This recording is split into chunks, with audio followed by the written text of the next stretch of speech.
Kedua ialah macam-macam sumber energi. Pertama ada makanan, yang kedua minyak bumi dan gas alam, yang ketiga baterai. Di dalam baterai terdapat zat kimia yang dapat menghasilkan energi kimia.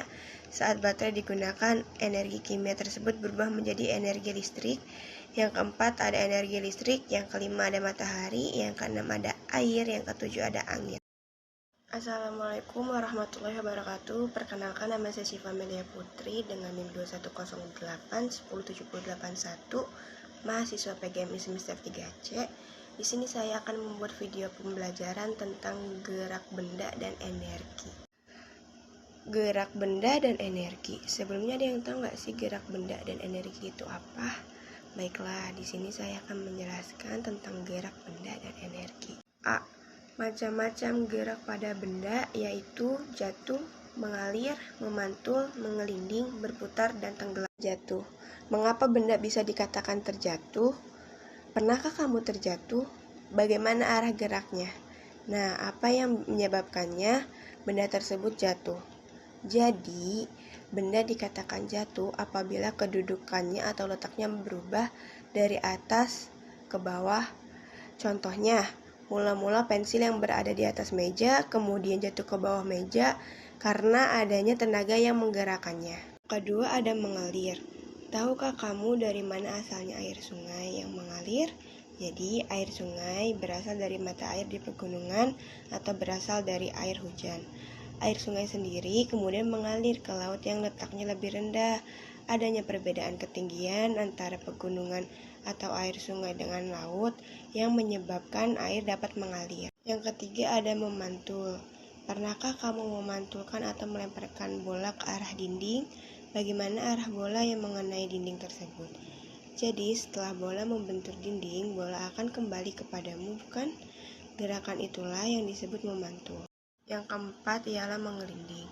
Contoh benda yang bergerak dengan cara menggelinding antara lain bola dan kelereng. Jika kamu menendang bola, maka bola akan bergerak ke arah tertentu.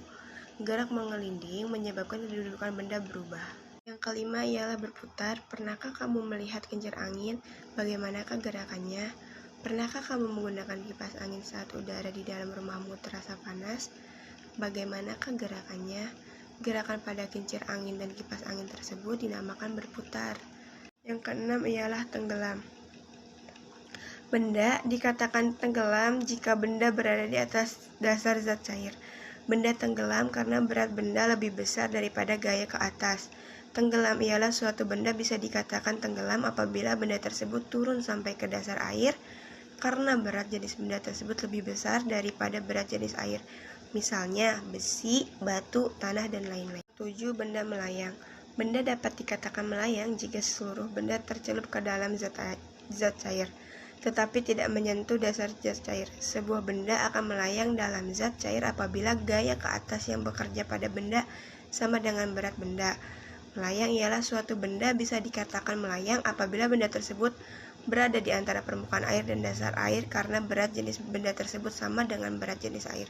Misalnya kapal selam, telur ayam yang dapat melayang di dalam air garam, juru selam dalam laut, dan lain-lain. 8. Benda terapung. Benda dikatakan terapung jika sebagian benda tercelup di dalam zat cair. Benda terapung karena berat benda lebih kecil daripada gaya ke atas. Terapung ialah suatu benda bisa dikatakan terapung apabila benda tersebut berada di permukaan air karena berat jenis benda tersebut lebih kecil daripada berat jenis air. Misalnya kayu, gabus, tutup botol plastik, kapal laut, dan lain-lain. C. Energi dan kegunaannya. Yang pertama, pengertian energi. Energi adalah kemampuan untuk melakukan usaha. Dalam kehidupan, manusia membutuhkan energi untuk kelangsungan hidup sehari-hari. Tanpa adanya energi, manusia atau makhluk hidup lainnya akan kesulitan dalam melakukan sesuatu. B. Faktor-faktor yang mempengaruhi gerak benda. Yang pertama ada bentuk benda, kedua permukaan benda halus kasarnya benda, yang ketiga berat dan ringannya benda, dan yang keempat adalah luas permukaan pada benda. Yang ketiga bentuk-bentuk energi. Yang A. Energi otot. Energi otot merupakan jenis energi yang berasal dari otot dalam tubuh manusia atau makhluk hidup lain. Manusia atau makhluk hidup lain bisa menggerakkannya organ tubuhnya untuk melakukan kegiatan sehari-hari karena memiliki energi otot. Yang D, energi gerak. Energi gerak disebut juga energi kinestik. Energi kinestik ialah energi yang dimiliki oleh benda yang sedang bergerak. Contohnya, air yang mengalir, angin, orang yang berlari, kereta yang berjalan, dan roda yang berputar. C. Energi cahaya. Energi cahaya adalah energi yang dipancarkan oleh sumber cahaya. Misalnya, energi cahaya yang dipancarkan oleh matahari, bintang, api, dan lampu. H. Energi kimia. Energi kimia adalah energi yang dikeluarkan dari hasil reaksi kimia. Energi kimia banyak terdapat dalam bahan makanan dan bahan bakar. F. Energi listrik. Energi listrik adalah energi yang timbul karena adanya arus listrik. Alat yang dapat menghasilkan energi listrik disebut sumber listrik. Contoh sumber listrik adalah baterai, aki, dan generator. B. Energi panas. Energi panas adalah energi yang dihasilkan dari panas suatu benda. Jadi energi panas berasal dari benda yang memiliki suhu tinggi. Contoh benda yang memiliki suhu tinggi adalah matahari dan api. Panas yang dihasilkan dapat dimanfaatkan untuk berbagai keperluan. Misalnya, panas matahari digunakan untuk mengeringkan pakaian, panas setrika digunakan untuk melincitkan pakaian. G. Energi bunyi. Energi bunyi adalah energi yang ditimbulkan oleh benda yang menghasilkan bunyi. Keempat, energi tidak dapat dilihat tetapi dapat dirasakan. Makhluk hidup tidak dapat melihat energi, tetapi dapat merasakannya keberadaan energi. Salah satu buktinya, sehabis beristirahat dan makan, tubuhmu yang semula letih dan lemah setelah beraktivitas akhirnya dapat segar dan kuat kembali. Energi tidak dapat diciptakan dan tidak dapat dimusnahkan. Namun, energi dapat diubah menjadi bentuk-bentuk yang lain. Contoh perubahan bentuk energi antara lain, yang pertama, energi gerak dapat diubah menjadi energi listrik. Yang kedua, energi matahari dapat diubah menjadi energi kimia. Yang ketiga, energi listrik dapat diubah menjadi energi cahaya.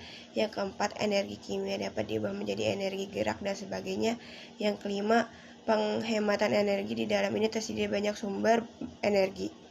Usaha untuk menghemat energi yang dapat kita terapkan dalam kehidupan sehari-hari antara lain, yang pertama menggunakan alat-alat listrik yang hemat energi, yang kedua mematikan alat-alat listrik bila tidak digunakan, yang ketiga kamar kosong tidak perlu diberi penerangan, yang keempat menggunakan kendaraan yang hemat bahan bakar, yang kelima mematikan keran apabila telah selesai digunakan, yang keenam menggunakan air secukupnya saat mencuci pakaian, yang ketujuh menggunakan koper yang hemat energi.